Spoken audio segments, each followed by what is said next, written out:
So what really happens when the digital walls protecting our government, our schools, what happens when they all come crashing down? It's not just about some lost data. It's about poisoned water, it's about stolen identities, and national secrets basically being put up for sale. Today, we're going to dive into the real cost when the systems we're all supposed to trust are breached. And this quote, it just hits the nail on the head. We absolutely have to stop thinking about cybersecurity as just some problem for the IT department to solve. It's a fundamental piece of a functioning society, and when it fails, well, the stakes could not be higher. And that is the real stake here. This isn't just about breached firewalls or hacked servers. No, this is about a breach of the public's trust in the very institutions that govern our lives and educate our kids. So, you might be asking, why? Why are these public systems such a juicy target? Well, for starters, they are absolute treasure troves of our most sensitive data. Think about it. And they also control our essential services, our water, our power. An attack there could cause mass disruption. But the ultimate prize for an attacker, it's the chance to erode our trust in democracy itself. You combine all of that with vulnerable, really outdated technology, and you've got a perfect storm just waiting to happen. Okay, so let's look at what happens when this theory becomes a terrifying reality. And I want to be clear, this isn't science fiction. This is a documented, real-life near miss that shows just how vulnerable our critical infrastructure really can be.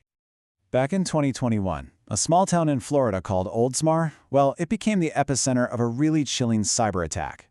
An attacker got remote access to their water treatment plant, and what they did next, it could have been an absolute catastrophe. The truly terrifying part of this whole attack is just how simple it was. The attacker got in using common, off-the-shelf remote access software. From there, they cranked up the level of sodium hydroxide, we're talking lye here, by more than 100 times. That's a lethal concentration. The only thing that prevented a massive public health disaster was one alert operator who just happened to spot the change on his screen and immediately reversed it. A true terrifying near miss. A poisoned water supply is a horrifying thought, right? But that's just one piece of this puzzle. The threat also hits a lot closer to home, with the theft of your personal identity from the very agencies that are supposed to be protecting it. Let's just consider a number for a second. 3.2 million. That is how many drivers had their personal records totally exposed in just a single breach at a state DMV back in 2022. We're talking names, addresses, social security numbers, all of it, just stolen, released into the wild. And the financial fallout from that? Get ready for this one, a staggering $127 million. And that's just the estimated cost to clean up the mess, to compensate the victims, and to upgrade the systems. And you know who pays that bill in the end? Yeah, taxpayers like you and me. But maybe the most chilling number of all is this one, 18. The hackers had access to all those 3.2 million records for 18 months, a year and a half. That's how long they were in there before anyone even knew they were there. But see, the cost isn't just measured in dollars or data points. For some people, the consequences are personal, they're permanent, and they threaten our national security itself. And that brings us to one of the most devastating breaches in U.S. history. The OPM breach of 2015 was a real watershed moment. It compromised the personal data of over 21 million current and former federal employees, contractors, even their families. But this was no ordinary data theft. And here's what made this breach so unbelievably catastrophic. Look, a typical attack, right? They get things like passwords, maybe credit card numbers.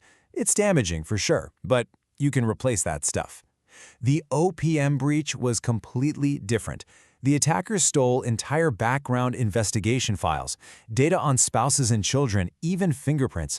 This is information you can never change, and it's deeply, deeply compromising. Think of this as a spy's ultimate shopping list. They get 5.6 million sets of fingerprints, biometric data that is permanent. They get security clearance files detailing every vulnerability, every personal relationship, every financial problem. This is data that can be used for blackmail or espionage for decades to come, and intelligence experts warned it could even be used to identify and endanger undercover officers operating all around the world. So after hearing about the gravity of these attacks, the obvious question is, what can be done? Is there any good news here? Well, yes, there are proven strategies to build a much, much stronger defense. It just starts with a fundamental shift in mindset. One of the most important concepts is something called zero trust. You see, the old model was kind of like a castle with a moat. Once you were inside the walls, you were trusted. Well, zero trust just throws that whole idea out.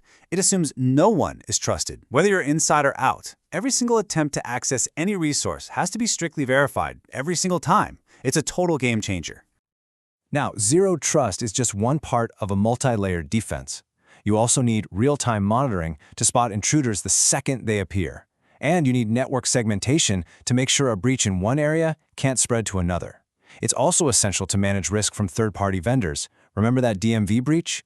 And crucially, this involves people.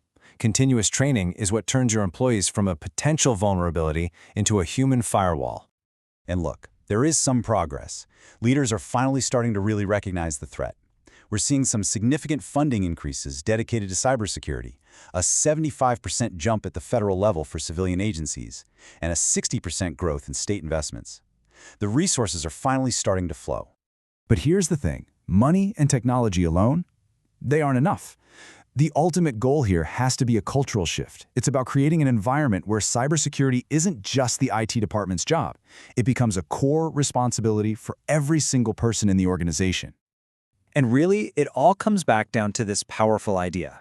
Investing in cybersecurity isn't just about protecting ones and zeros. It's about protecting our democracy, our public safety, and the trust that really holds it all together. That is the mission. Which leaves us with one final question to think about.